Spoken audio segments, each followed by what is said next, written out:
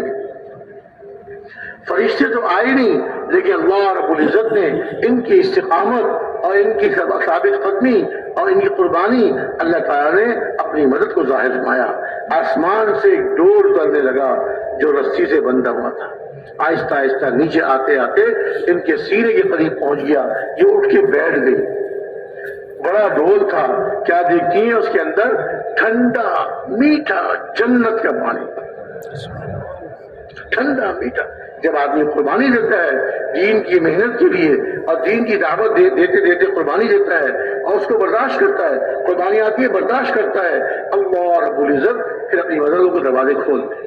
یہ اٹھی، اس بڑے ڈول سے پانی پیا، ڈول بڑا تھا، کچھ پانی کپڑوں میں گر گیا، کچھ زمین پہ گر گیا، اور جب اس پانی کو پیا، جنت کا وہ ٹھنڈا میٹھا پانی جب اس کو پیا، اللہ تعالیٰ نے بھوک بھی مٹا دی، پیاس بھی ختم اور تکان بھی ساری دور ہو گئی۔ بھوک بھی ختم، پیاس بھی ختم اور تکان بھی ساری دور ہو گئی۔ حشاش بشاش، اور جو پانی کپڑوں پہ گرا تو جو گرمی لگ رہی تھی وہ گرمی بھی ختم ہو گئی، اور جو پانی زمین پر گرا، ریت تپتی ہوئی گرم ریت، وہ ٹھنڈی ہو گئی۔ ٹھنڈی ریت پر اب بدن پر بھی گرمی نہیں لگ رہی، اطمینان سے بیٹھی ہوئی۔ اور ڈول جس طرح آسمان سے اترا تھا، ان کی ضرورت پورا ہونے کے بعد، ان کے پینے کے بعد، وہ ڈول پھر آسمان پہ اسی طرح واپس چلا گیا، ڈول آسمان پہ واپس چلا گیا۔ وہ فرماتی ہیں ایسا پانی تھا، اللہ نے اس میں ایسی خاصیت رکھی تھی، اس پانی کے پینے کے بعد مجھے موت تک کبھی پیاس نہیں لگی تھی۔ وہ 2 دن 3 دن کی بھوک پیاس برداشت کی اللہ کے لیے، اللہ کے راستے میں۔ اللہ نے ایسا پانی پلایا، اللہ تعالیٰ نے ایسا پانی پلایا اپنی قدرت سے کہ موت تک میں پیاس نہیں لگتی۔ کہتی گرمی کے موسم میں میں دھوپ میں لیٹ جاتی، مجھے پیاس نہیں لگتی تھی، پیاس نہیں لگتی تھی۔ بھوک بھی اللہ کی مخلوق، پیاس بھی اللہ کی مخلوق۔ اللہ چاہے پانی سے پیاس بجھا دے، اللہ چاہے بغیر پانی کے پیاس بجھا دے، اور پانی سے پیاس بجھا کر ایسی بجھائیں کہ ساری زندگی پیاس نہ لگے۔ وہ کافر جب سو کے اٹھے باہر آئے اس خیال سے کہ ام شریک تو مر چکی ہوگی، دیکھتے کیا ہے، یہ تو بالکل ٹھیک ٹھاک حشاش بشاش بیٹھی ہوئی ہے، ہم نے دیکھا تھا اب چھوڑ کے گئے تھے، ہم اپنے خیمے میں گئے تھے، یہ تو بالکل مرنے کے قریب ہو گئی تھی۔ اچھا ام شریک، ہم جب سو گئے تو ہمارے خیمے میں گھس کے تو نے ہمارا کھانا کھایا، تو نے ہمارا پانی پیا؟ ہمارے لگی ہرگز نہیں، نہ میں تمہارے خیمے میں گئی ہوں اور نہ میں تمہارا کھانا کھایا، نہ تمہارا پانی پیا۔ وہ دوڑتے اپنے خیمے میں گئے، جا کر دیکھا کھانا بھی جو کر دوں، پانی بھی جو کر دوں، کسی نے اس کو ہاتھ نہیں لگایا، لیکن ام شریک بالکل ٹھیک ٹھاک بیٹھی ہوئی۔ ارے ام شریک، جب تو ہمارے خیمے میں نہیں آئی تو پھر تو نے کہاں سے کھایا، کہاں سے پیا، اور تیری حالت یہ ٹھیک کیسے ہو گئی؟ انہوں نے سارا واقعہ سنایا کہ اللہ نے کرم فرمایا، اللہ نے اپنی قدرت سے مدد فرما کر میری بھوک کو مٹا دیا، میری پیاس کو بجھا دیا، اور اب میں ٹھیک بیٹھی ہوئی۔ وہ کافر، اللہ نے ان کے دلوں کو ایسا متاثر کیا، ان کی جمنے پر، ان کی استقامت پر اللہ رب العزت نے ان کو ہدایت دی، وہ کلمہ پڑھ کے مسلمان ہو گئے، کلمہ پڑھ کے مسلمان۔ تو حضور کے زمانے میں مرد جیسے دین کی محنت کرتے تھے اور ایک ایک مرد کی فکر کرتے تھے، بھائی کیا کر رہے ہو، بند کرو اس کو، انا للہ و انا الیہ راجعون، توبہ کرو، استغفار کرو، کبھی ایسا نہ کرو دین کی مجلس میں فوٹو کھینچ رہے تھے بیٹھ کر، یہاں بیٹھ کے فوٹو کھینچ رہے تھے، گناہ کرنا تو چلے جاؤ یہاں سے، استغفر اللہ۔ تو میرے بھائی دوستو بزرگوں، اللہ رب العزت نے ان کی استقامت پر، ان کے جمنے پر ان کافروں کو ہدایت دی۔ حضور کے زمانے میں جیسے مرد دین کے لیے محنت کرتے تھے اور پوری امت کی فکر کرتے تھے، ایسی مستورات بھی اس کو اپنی ذمہ داری سمجھتی تھی اور ذمہ داری سمجھ کے اس کی محنت کرتی تھی۔ حضرت ام حرام رضی اللہ عنہا ایک صحابیہ ہیں، رشتے میں حضور کی خالہ، حضور اقدس صلی اللہ علیہ وسلم ان کے گھر میں تشریف لے آتے تھے، کبھی کبھی چاشت کے وقت میں یا ایسے وقت میں آپ ان کے گھر تشریف لے جاتے اور وہاں جا کے آرام فرماتے۔ یہ آپ کے سرہانے بیٹھ کر حضور کے سر کو سہلاتے تھیں، وضو کے بالوں میں اپنی انگلیوں سے سر کو سہلاتی تھیں، وضو کو نیند آ جاتی تھی۔ ایک دفعہ آپ تشریف لے گئے، انہوں نے سر کو سہلایا، وضو کو نیند آ گئی، سو گئے۔ کچھ دیر کے بعد حضور مسکراتے ہوئے اٹھے، یا رسول اللہ میرے ماں باپ آپ پہ قربان ہوں، آپ کیوں مسکرا رہے ہیں؟ ارشاد فرمایا کہ مجھے خواب میں اپنی امت کی ایک جماعت دکھائی گئی ہے جو سمندر میں سفر کرتی ہے۔ مجھے اپنی امت کی ایک جماعت دکھائی گئی جو سمندر میں سفر کر رہی ہے، اور اتنے اچھے لگ رہے ہیں گویا کہ بادشاہ، جیسے بادشاہ اپنے تخت پر بیٹھے ہوئے، کأنہم اسرۃ علی ملوک، کأنہم ملوک علی اسرۃ، گویا کہ وہ بادشاہ ہے جو اپنے تختوں پر بیٹھے ہوئے۔ عام طور پہ جو سننے میں آیا کہ بادشاہ جب بیٹھتے تھے اپنے تختوں پر زر برق لباس پہن کر، سر پہ تاج سجا کر، خوبصورت زر برق لباس میں تخت پر بیٹھتے تھے، ایسے اچھے لگ رہے ہیں گویا کہ بادشاہ ہیں جو اپنے تختوں پر بیٹھے ہوئے۔ فوراً عرض کیا کہ یا رسول اللہ میرے لیے دعا فرما دیجیے کہ میں بھی اس جماعت میں ہوں۔ آپ نے ارشاد فرمایا تم بھی اس جماعت میں ہوگی، ہاں ارشاد فرمایا تم بھی اس جماعت میں ہوگی۔ حضور دوبارہ آپ مائیں لیٹ گئے، پھر آنکھ لگ گئی، آپ سو گئے، پھر دوبارہ مسکراتے ہوئے اٹھے۔ آپ نے پوچھا یا رسول اللہ میرے ماں باپ آپ پہ قربان ہوں، آپ کیوں مسکرا رہے ہیں؟ ارشاد فرمایا مجھے اپنی امت کی ایک اور جماعت دکھائی گئی، وہ بھی اسی طرح سمندر میں سفر کر رہی ہے اور اتنی اچھی لگ رہی ہے گویا کہ بادشاہ ہیں اپنے تخت پر بیٹھے۔ یا رسول اللہ میری دعا فرما دیجیے میں بھی اس جماعت میں ہوں۔ ارشاد فرمایا کہ نہیں تم پہلی جماعت میں ہو۔ حضور اس کے بعد کتنا عرصہ حیات رہے، دنیا میں رہے، اللہ کو معلوم۔ حضور کا وصال ہو گیا۔ حضرت ابوبکر صدیق رضی اللہ عنہ کا زمانہ آیا، خلافت کا زمانہ، 2-2.5 سال کے قریب، 2 سال چند مہینے، اس کے بعد ان کا انتقال ہو گیا۔ حضرت عمر رضی اللہ عنہ کا زمانہ خلافت آیا، تقریباً 10 سال چند مہینے، ان کو بھی ان کی شہادت ہو گئی۔ اس کے بعد حضرت عثمان ذو النورین رضی اللہ عنہ کا زمانہ خلافت آیا۔ ان کے زمانہ خلافت میں حضرت معاویہ رضی اللہ عنہ نے اجازت چاہی کہ امیر المومنین مجھے اجازت دیجیے میں ایک لشکر ترتیب دوں اور اس کو سمندر میں سفر کے جانے کی ترتیب دوں اور قبرص جزیرے پہنچیں اور وہاں پہنچ کر اللہ کے دین کو زندہ کریں۔ انہوں نے اجازت دی تھی، امیر المومنین نے لشکر ترتیب دیا۔ اس لشکر میں یہ حضرت ام حرام اپنے شوہر حضرت عبادہ بن صامت رضی اللہ عنہ کے ساتھ اس سفر میں شریک تھیں۔ آپ حضرات کے علم میں ہے کہ نہیں، خشکی میں رہنے والے لوگ جو ہوتے ہیں سمندر میں سفر ان کے لیے بہت مشکل ہوتا ہے، اس لیے کہ خشکی کی آب و ہوا کے عادی ہوتے ہیں اور سمندر کی آب و ہوا خشکی کی آب و ہوا سے بہت مختلف ہوتی ہے۔ خشکی میں رہنے والے جب سمندر میں سفر کرتے ہیں تو ان کو بہت سخت تکلیف ہوتی ہے، سر میں چکر آتے ہیں، سر میں درد ہوتا ہے، قے اور مکڑی ہوتی ہے، کھانے کو دل نہیں چاہتا، 2-3 دن بہت مشقت کے ساتھ۔ اس کے بعد آہستہ آہستہ ان کا جسم سمندری آب و ہوا کا عادی ہو جاتا ہے، پھر وہ تکلیفیں آہستہ آہستہ ختم ہو جاتی ہیں۔ اور یہ تو اس وقت کی بات ہے، ہمارے بڑے جو پانی کے جہاز سے حج کے لیے گئے وہ سنایا کرتے تھے کہ اتنی مشقت ہوئی، یوں ہوا وہ ہوا۔ اب تو اس زمانے میں جبکہ بڑے بڑے محفوظ جہاز، اور اس زمانے میں تو بادی کشتیاں ہوتی تھی پردوں والی، ہوا اگر موافق چلتی تو کشتی اپنے رخ پر چلتی تھی، اگر ہوا مخالف چلتی تو کشتی بھی منزل سے دور ہوتی چلی جاتی۔ اس میں سفر تو اور زیادہ خطرناک اور بہت زیادہ مشکل، لیکن وہ صحابیہ ایسے ان کے اندر امت کی فکر اور امت کا غم کے باوجود ہے کہ سمندر کا سفر مشکل سفر حضور سے دعا کروا رہی ہیں، یا رسول اللہ میری دعا فرما دیجیے کہ میں بھی اس جماعت میں ہوں، جماعت آپ کو بہت اچھی لگ رہی ہے۔ عثمان غنی رضی اللہ عنہ کے خلافت کے زمانے میں حضرت معاویہ لشکر ترتیب دیا اور کشتیوں میں سفر کیا انہوں نے اور قبرص جزیرے پہنچے۔ وہاں پر یہ ام حرام اپنے شوہر حضرت عبادہ بن صامت رضی اللہ عنہ کے ساتھ یہ بھی اس جزیرے میں تھی، گئی وہاں پر۔ وہاں اللہ تعالیٰ نے خبر فرمایا کہ وہاں کے لوگوں نے کلمہ تو نہیں پڑھا لیکن لڑائی کے لیے بھی نہیں آئے اور کہا کہ ہم صلح کر لیں۔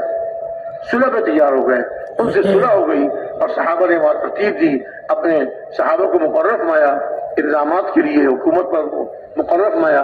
اور اس کے بعد جب وہاں سے واپس آ رہے تھے تو سمندر کی طرف جا رہے تھے، وہاں کشتیاں کھڑی ہوئی ہیں، یہاں کا کام پورا ہو گیا، اب واپس جاتے ہیں، عرب پہنچتے ہیں، اپنے مدینہ منورہ پہنچتے ہیں، تو حضرت ام حرام اپنے خچر پہ سوار ہونے لگیں تو خچر بچ گیا اور یہ اپنے خچر سے گر گئیں، ان کی گردن کی ہڈی ٹوٹ گئی اور یہ اللہ کے راستے میں شہید ہو گئی، شہیدۃ فی الاسلام، اسلام میں شہید ہو گئی، اور وہاں قبرص جزیرے میں ان کی قبر بن گئی۔ ایک دم یہاں رائیول میں مرکز میں یہی کارگزاری سنائی، حضرت ام حرام کا واقعہ سنایا، تو بیان کے بعد ایک صاحب میرے پاس آئے، کہنے مولوی صاحب آپ نے جو قصہ سنایا، میں نے کون سا بھائی؟ کہنے حضرت ام حرام کا۔ میں نے کہا ہاں۔ کہنے لگے ہم اس کے قریب گئے تھے، پھر قبرص جزیرے میں ہی چلے گئے دعوت دینے کے لیے، ہم نے ان کی قبر اپنی آنکھوں سے دیکھی، آج تک 1400 سال سے زیادہ گزر چکے ہیں اور ان کی قبر آج تک محفوظ ہے، اور ان کی قبر سرہانے ایک بڑا کتبہ لگا ہوا ہے جس پہ لکھا ہوا ہے ھذا قبر امرأۃ صالحہ، ھذا قبر امرأۃ صالحہ ام حرام، یہ ایک نیک عورت جن کا نام ام حرام ہے، یہ ان کی قبر ہے۔ اور اس میں سارا واقعہ کہ حضور اس طرح آرام فرمایا، اٹھے، انہوں نے دعا کی درخواست کی، حضور ارشاد فرمایا تم جماعت میں ہوں۔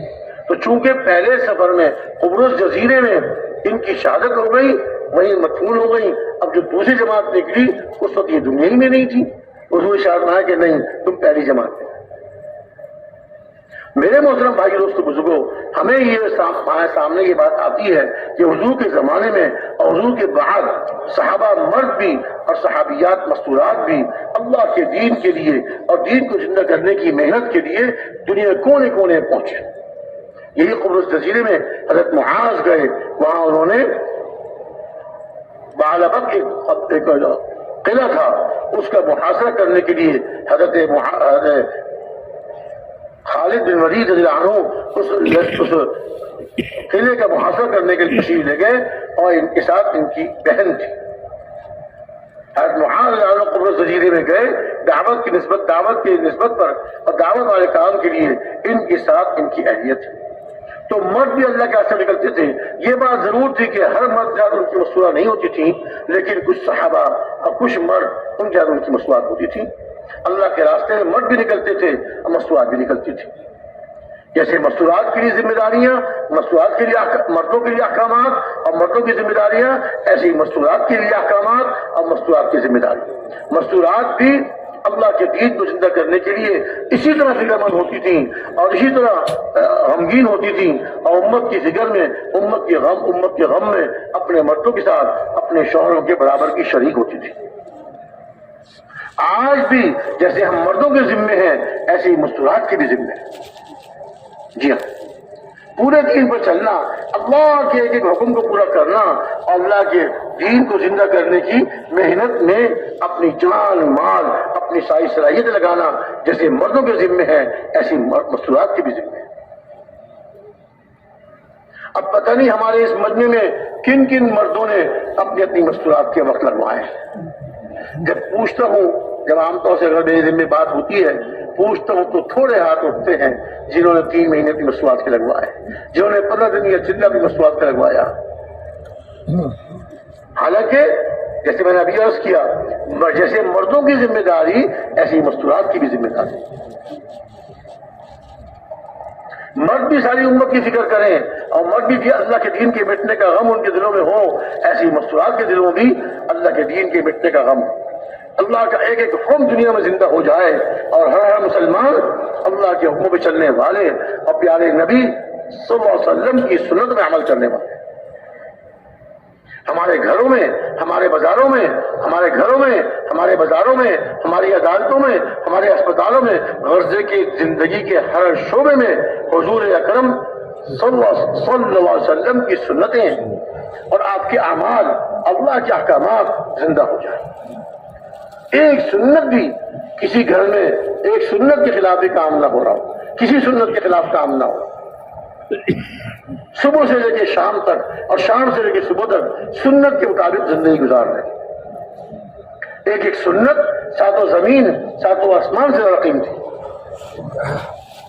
ایک ایک سنت ساتوں زمین ساتوں آسمان سے زیادہ قیمتی۔ اور اب تو الحمدللہ کچھ جماعتیں ملکوں میں گئیں تو وہاں سے تقاضے آ رہے ہیں کہ جیسے آپ مردوں کی جماعتیں بھیجتے ہیں ایسے مہا مستورات کی جماعتیں بھی ہمارے یہاں بھیجیں، تاکہ ہماری مستورات اب آپ کی مستورات کو دیکھ کر ان کے پاس بیٹھ کر دین کی باتیں سن کر وہ بھی دین پر چلنے والی بن جائیں اور دین کی محنت کرنے والی بن جائیں۔ اور الحمدللہ ثم الحمدللہ جن ملکوں میں جماعتیں گئیں، اگرچہ بہت کم گئیں، پورا ملک ہوتا ہے، اب ملک میں 1 یا 2 جماعتیں چلی جائے، 3 4 چلی جائے تو کیا ہے، کچھ بھی نہیں، حالانکہ اتنی جاتی بھی نہیں، تھوڑی جاتی ہیں وہاں مستورات کی جماعتیں۔ تو جہاں بھی جماعتیں گئیں، 1 2 گئیں، جتنی بھی گئیں، الحمدللہ ان کے جانے سے بہت فائدہ ہوا، مردوں کو بھی فائدہ ہوا اور مستورات کو بھی فائدہ ہوا۔ مستورات جو اللہ کے احکامات توڑ رہی تھیں، حضور کی سنت کے خلاف زندگی گزار رہی تھیں، اللہ نے ان کی زندگیوں کو پلٹ دیا، اللہ نے ان کی زندگیوں کو پلٹ دیا، ایک سنت عمل کرنے والی بن گئیں۔ جو بازاروں میں بغیر پردے کے پھرتی تھیں، اب باقاعدہ پورے پردے کے ساتھ، پورے رقاب کے ساتھ اگر نکلتی تھی تو پورے پردے کے ساتھ۔ اول تو نکلنا بھی کم ہو گیا ان کا، پہلے تو مرد گھر میں ہو نہ ہو بس مسواک گاڑی نکالی، گاڑی چلانا جانتی ہے وہاں ملکوں میں عام طور سے، گاڑی نکالی اب بازار چلی گئیں، مارکیٹ میں چلی گئیں، کوئی مواد ہوا اس میں چلی گئیں، کیا کچھ کرتی تھی۔ جب اللہ تعالیٰ نے ہدایت دی اور دین پہ چلنے کا شوق پیدا ہوا، سنت والی زندگی اپنانے کا شوق پیدا ہوا، تو الحمدللہ گھروں میں رہ کے بچوں کی دینی تربیت اور جو ہے پردے کا اہتمام، اعمال کا اہتمام، نمازوں کا اہتمام، زندگیاں بدل گئی ان کی۔ اب دیکھیے نا کیا وشات مایا، اگر اے علی اگر تیرے ذریعے سے ایک آدمی کو بھی ہدایت مل جائے، لَأَن يَهْدِيَ اللَّهُ بِكَ رَجُلًا وَاحِدًا خَيْرٌ لَكَ مِنْ حُمُرِ النَّعَمِ أو كما قال عیسیٰ، اور فی روایت اخرى خَيْرٌ مِمَّا طَلَعَتْ عَلَيْهِ الشَّمْسُ۔ اے علی اگر تمہارے ذریعے سے ایک آدمی کو ہدایت مل جائے تو یہ تمہارے لیے سرخ اونٹوں سے بہتر ہے۔ سرخ اونٹ اس زمانے کا سب سے قیمتی مال ہوتا تھا، اور دوسری بات یہ ہے کہ تمہارے لیے ان تمام چیزوں سے بہتر ہے، ان سب چیزوں سے بہتر ہے جن پر سورج طلوع ہوتا ہے، یعنی ساری دنیا سے بہتر ہے ایک آدمی کو ہدایت کا مل جانا۔ اب وہاں مسواک کی جماعتیں جائیں اور وہاں جا کر مرد بھی مسجد کے عادی بن جائیں اور مرد بھی نیک اعمال کرنے والے بن جائیں، اور مستورات بھی اپنے گھروں میں رہ کر اپنے بچوں کی دین کی تربیت، اپنے بچوں کو سنت کے مطابق ان کی زندگی بنانا اور ان کی سنت کے مطابق ان کی تربیت کرنا، اور ان کے گھروں میں دین کا ماحول، دعوت کا ماحول، اعمال کا ماحول، کتنی بڑی فضیلت ہے اور کتنا بڑا کام ہو گیا۔ اور ایک دو نہیں، پتہ نہیں کتنے گھروں میں ایسے اعمال شروع ہو جاتے ہیں۔ تو جیسے مردوں کا نکلنا ضروری ملک کے اندر بھی اور ملک سے باہر بھی، ایسی مستورات کے ساتھ مردوں کا اپنی مستورات کو لے کے اللہ کے راستے میں جانا یہ بھی انتہائی ضروری ہے۔ ہمارے علماء، ہمارے ملک کے علماء، بڑے بڑے علماء مشائخ شروع میں تبلیغی کام کے لیے مستورات کے نکلنے کو جائز نہیں سمجھتے تھے، جائز نہیں سمجھتے تھے، لیکن بس مرد کام کریں، مرد نکلے، جماعتوں میں جائیں، مسجدوں ٹھہرے، عورتیں کیسے کام کریں گی، عورتیں کہاں ٹھہریں گی، عورتیں مسجدوں جائیں گی، پتہ نہیں کیا کیا اشاعت فرماتے تھے وہ، ان کے سامنے تفسیر نہیں تھی کام کی۔ لیکن جب علماء میں سے بعض خود تشریف لے گئے اور بعضوں نے تفصیلی حالات سنے، مستورات کام کی تفسیر سنی، تو اب ان علماء نے فرمایا کہ اب میں اس پر ہوں کہ مستورات کے لیے اللہ کے راستے میں نکلنا از بس ضروری ہے۔ جیسے وہ منع فرماتے تھے اب اس پر آ گئے کہ مستورات کے لیے بھی اللہ کے راستے میں نکلنا از بس ضروری ہے۔ تو میرے محترم بھائی دوستو بزرگوں، اب بعض علاقوں میں سننے میں آتا ہے کہ وہ کہتے ہیں کہ شرم آتی ہے ان کو، بعض علاقوں میں مردوں کو شرم آتی ہے اپنی مستورات کو لے جاتے ہوئے، میں اپنی بیوی کو لے کے جاؤں، بیوی کو جماعت میں لے کے جاؤں، شرم آتے ہیں۔ حالانکہ میں عرض کیا کرتا ہوں کہ دیکھیں بھائی، اگر میری بیوی بیمار ہو جائے، میری بیوی اگر بیمار ہو جائے، میں اس کو ڈاکٹر کے پاس لے کے جاتا ہوں، کبھی لے کے جاتا، لے کے جاتا ہوں، ڈاکٹر نے معائنہ کیا، ڈاکٹر ہے یا ڈاکٹر نہیں ہے، اس نے کہا میرا خیال ہے اس کا مرض ذرا بڑا ہے یا پیچیدہ ہے، اس کو شہر کے اسپتال میں لے جاؤ۔ اب شہر کے اسپتال لے کے جاتے ہیں کہ نہیں لے کے جاتے؟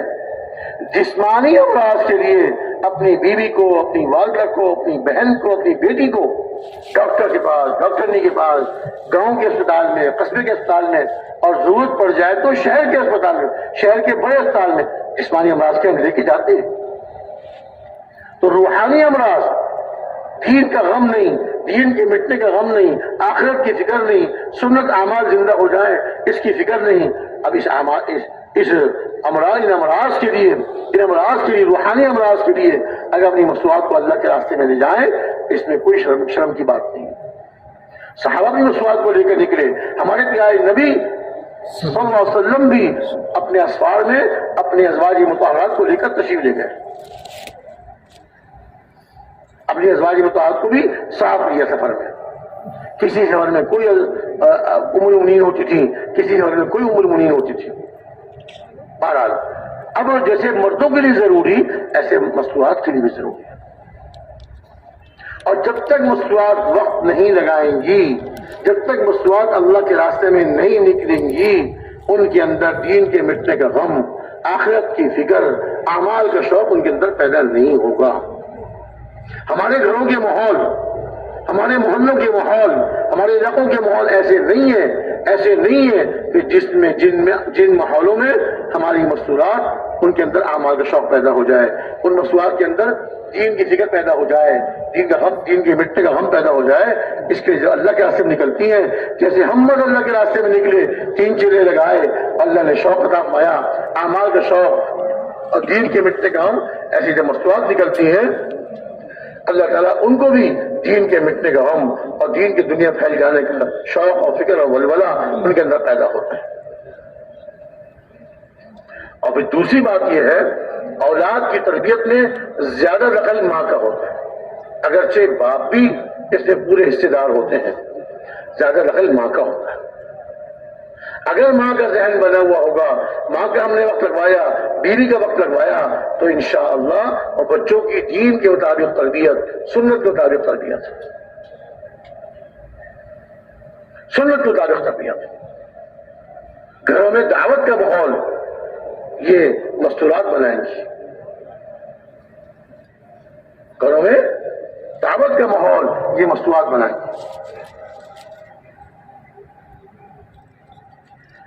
تو اس میں شرمانا نہیں، حضور کی طرح، صحابہ کی طرح، حضور صلی اللہ علیہ وسلم کی طرح اور صحابہ کی طرح اپنی مستورات کو اللہ کے راستے میں لے کر نکلے۔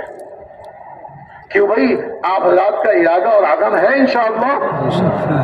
کن کن بھائیوں کا عزم ہے کہ اپنی مستورات کا وقت لگوائیں گے؟ اچھا ذرا یہ بتا دیجئے ہاتھ اٹھا کر، آپ میں سے کون کون سے بھائی ہیں جنہوں نے اپنی مستورات کے 3 مہینے ملکوں میں لگوائے؟ تقریباً ایک ہاتھ بھی نہیں اٹھا، 1-2 اٹھے ہوں گے مشکل سے۔ ملکوں میں 3 مہینے اپنی مستورات کے۔ اچھا، اور آپ میں سے مرد کتنے ہیں جنہوں نے ملکوں وقت لگایا ہے؟ اب دیکھیے کتنا بڑا فرق ہے۔ مرد جنہوں نے ملکوں وقت لگایا کافی ہاتھ اٹھ گئے، اور مستورات کے 3 مہینے شاید 1 آدھ ہاتھ اٹھا ہو۔ یہ کس کی کمی ہے بھائی؟ ہماری عورتوں کی کمی ہے؟ نہیں، یہ میری کمی ہے۔ ہاں، یہ میری کمی، ہم میں سے ہر ایک کی کمی ہے۔ ہم نے خود تو وقت لگوایا، ہمارے حضرت مولانا احسان صاحب مدد العالی، اللہ تعالیٰ ان کو صحت و عافیت عطا فرمائے اور تندرستیوں کے ساتھ، صحت کے ساتھ لمبی زندگی عطا فرمائے، صحت و عافیت کے ساتھ، تندرستیوں کے ساتھ لمبی عمر عطا فرمائے۔ ہم کو پوری امت کو ان سے اپنے سب بزرگوں سے مستفید ہونے کی توفیق عطا فرمائے۔ وہ مایا کرتے تھے کہ ہم تبلیغ والے مرد تو تبلیغ کے آسمانوں پہ اڑتے، ہم تبلیغ کے مرد جو ہیں وہ تو تبلیغ کے آسمانوں میں اڑتے ہیں، اور اپنی مستورات کو زمین پر بھی نہیں چڑھاتے، خود تو آسمانوں پہ اڑ رہے ہیں، کبھی اس ملک میں، کبھی اس ملک میں، کبھی اس تشکیل میں، کبھی اس تشکیل میں، اور اپنی مستورات کا وقت لگوا رہے ہیں، وہ زمین پر بھی نہیں چل رہی بیچاری، ان کے اندر شوق پیدا نہیں ہوا مال کا، ان کے اندر دین کے مٹنے کا غم پیدا نہیں ہوا، ان کے اندر آخرت کی فکر پیدا نہیں ہوئی۔ قصوروار میں ہوں، میں نے اپنی اس بات کی فکر نہیں کی۔ کل میں اللہ کو، اللہ کے رسول کو کیا منہ دکھاؤں گا؟ کل میں اللہ کو، اللہ کے رسول کیا منہ دکھاؤں گا؟ بیوی میری، بیٹی میری، بہن میری، والدہ میری، اور ان کے اعمال بہت کم۔ دینی زندگی میں بہت پیچھے، اعمال میں بہت پیچھے، آخر کے ذکر میں بہت کمی، اللہ کو اللہ کے رسول کو ہم کیا منہ دکھائیں گے؟ اچھا پچھلے وقت ہم استغفار کریں، پچھلے وقت ہم اللہ سے معافی مانگیں، توبہ کریں، استغفار کریں۔ اب یہ جو ہے اپریل کے مہینے میں یہ قرآنوں کا جوڑ ہو رہا ہے۔ اب یہ فرمائیے اگلے سال جوڑ تک کون کون سے بھائی ہیں جو عزم کرتے ہیں کہ اپنی اپنی مستورات کے 15 دن یا 15 دن کے لگ چکے ہیں چلہ اگلے سال، 1 سال کا وقت ہے، بہت لمبا وقت ہے، تھوڑا کون کون عزم کرتے ارادہ کرتے ہیں انشاءاللہ۔ دیکھیے یہ میری اپنی ضرورت ہے، ہماری اپنی ضرورت ہے، ہماری مستورات کی، ہمارے بچوں کی ضرورت ہے، میری اپنی ضرورت، ہماری مستورات کی ضرورت، ہمارے بچوں کی ضرورت۔ 1 سال میں کون کون سے بھائی نیت کرتے ہیں کہ 15 دن یہ چلہ انشاءاللہ 1 سال میں لگوا لوں؟ ہاتھ اٹھائیے ذرا، ماشاءاللہ ماشاءاللہ۔ اور جن کے 15 دن اور چلہ لگ چکا وہ کون کون سے بھائی ہیں جو اگلے سال تک 3 مہینے کے لیے اپنی مصنوعات کو لے جائیں گے؟ ہاتھ اٹھائیے، جن کی مصنوعات کے 15 دن چلہ لگ چکا وہ ملکوں میں لے کے جائیں گے انشاءاللہ۔ اچھا چلیے 15 دن کے لیے بھی ہو گیا، چلے کے لیے بھی ہو گیا۔ اب یہ بتائیے کہ ہر 2 مہینے 3 مہینے کے بعد اپنی مصنوعات کو سیرے سے کوئی کون کون لے کے جائے؟ سبھی لے کے جائیں گے نا، سبھی عزم کرتے ہیں۔ دیکھیے آج جمعے کا دن ہے، عصر کے بعد جمعے کے دن دعائیں قبول ہوتی ہیں، جمعے کے دن عصر کے بعد دعائیں قبول ہوتی ہیں۔ جن کو